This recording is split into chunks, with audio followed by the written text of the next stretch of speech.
Assalamualaikum warahmatullahi wabarakatuh. Hai sobat muslimah, balik lagi di Speak Up Your Mind. Saatnya remaja bicara, saatnya remaja peduli, saatnya remaja bangkit. Allahu Akbar, Allahu Akbar. Sobat muslimah, jadi kemarin nih Fitriah pokoknya scroll di IG gitu ya, dari Instagram, anak Instagram gitu kan.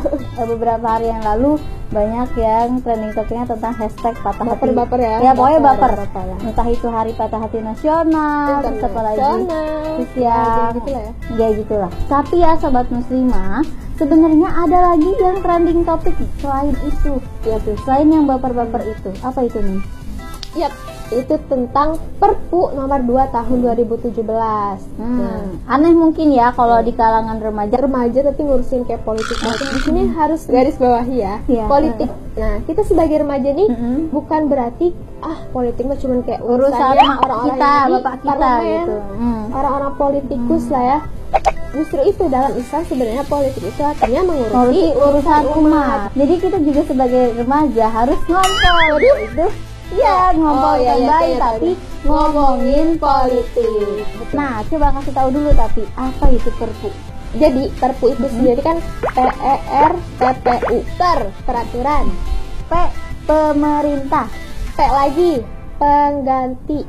Punya undang-undang. Nomor 2 ini mengganti Undang-Undang Nomor 17 Tahun 2013. Bener gak sih? Berarti kayak gitu? Bener gak? Sama Muti, bener gak? Coba tolong koreksi. Tenang. Ainun dan Fitria gak perlu bingung-bingung. Kita akan ngejelasin pasal-pasalnya. Ya, jadi Perpu nomor 2 tahun 2017 ini sudah mengganti undang-undang. Jadi sebelumnya ada Undang-Undang Nomor 17 tahun 2013 tentang Ormas.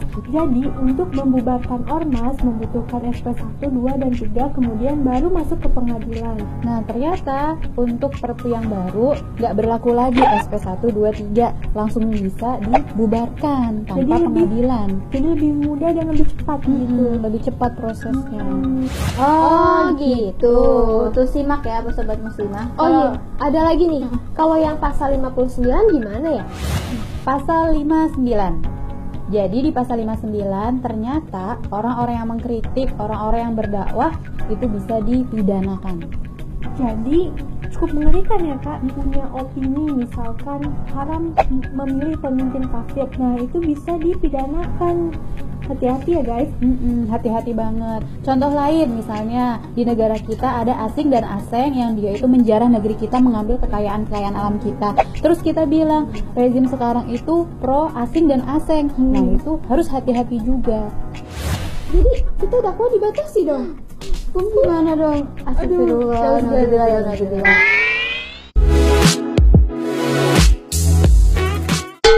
Nah, kalau yang ayat 4 gimana tuh?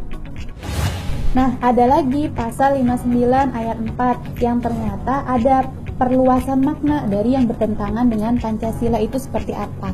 Ya, kalau dulu itu yang bertentangan itu kan paham Marxisme, komunisme, Leninisme, dan ateisme. Nah, ternyata sekarang apapun paham yang dia itu dikatakan bertentangan dengan Pancasila itu bisa dihukum. Bertentangan dengan Pancasila.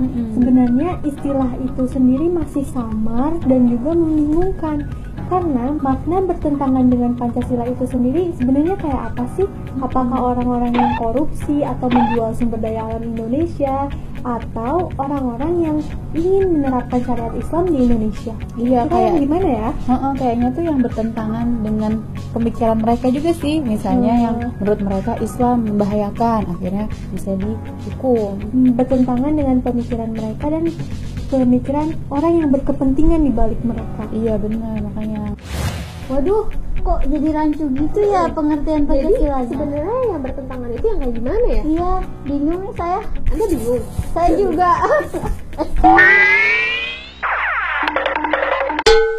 Jadi di pasal 59 ada sanksi pidana. Nah, ini belum pernah ada pada masa kolonialisme, masa Orde Lama, Orde Baru ada di rezim saat ini. Oh, jadi pas dulu Masyumi dibubarkan itu, setelah dibubarkan ya bubar aja gitu ya Kak, tanpa pidana. Tapi sekarang kok jadi kayak gitu ya? Oh, sanksi pidana? Gimana tuh sanksi pidananya?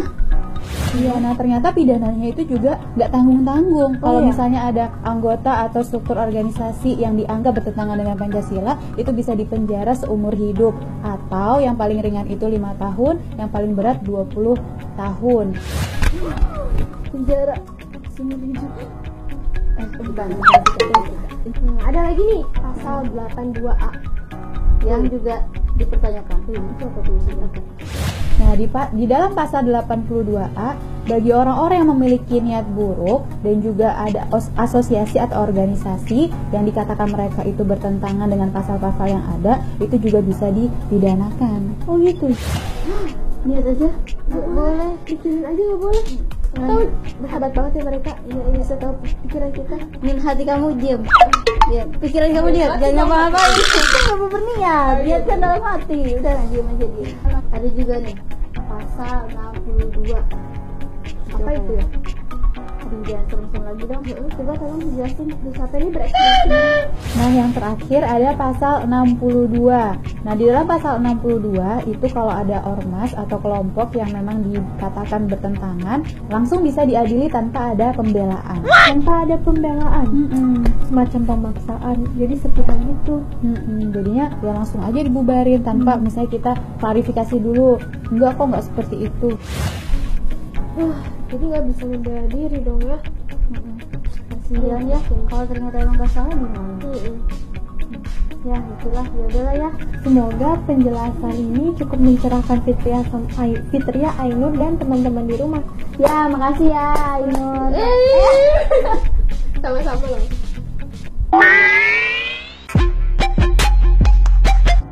Kak, gimana kalau sekarang kita undang aja Fitria sama Ainur? Yuk kita undang Fitria, Ainur, sini dong. Sekarang udah ada Fitria dan Ainur di studio. Jadi gimana nih teman-teman? Udah jelas penjelasan kita tadi? Jelas ya. Jelas. Sekarang kita udah semakin update ya tentang kondisi Indonesia saat ini. Kita sebagai pemuda Indonesia sudah sepantasnya update dan peduli terhadap kondisi Indonesia saat ini, ya nggak? Termasuk belajar perihal politik dan isu-isu kekinian di Indonesia. Nah, makanya sekarang nih habis ini kita mau ikutan aksi tolak Perpu di Jakarta. Wahai saudaraku yang dicintai Allah Subhanahu wa taala, mari kita bersama bergandengan tangan menguatkan ukhuwah Islamiyah kita.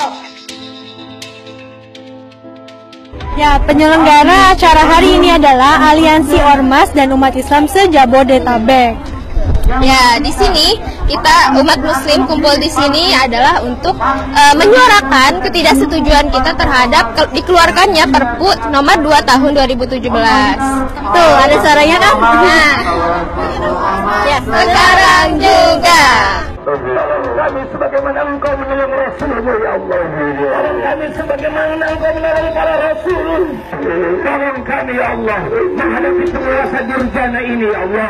Tolong kami ya Allah. So, kita harus tolak Perpu Karena kita peduli bangsa.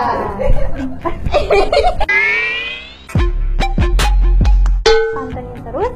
Speak up your mind. Saatnya remaja bicara, saatnya remaja peduli, saatnya remaja bangkit. Allahu Akbar. Assalamualaikum warahmatullahi wabarakatuh.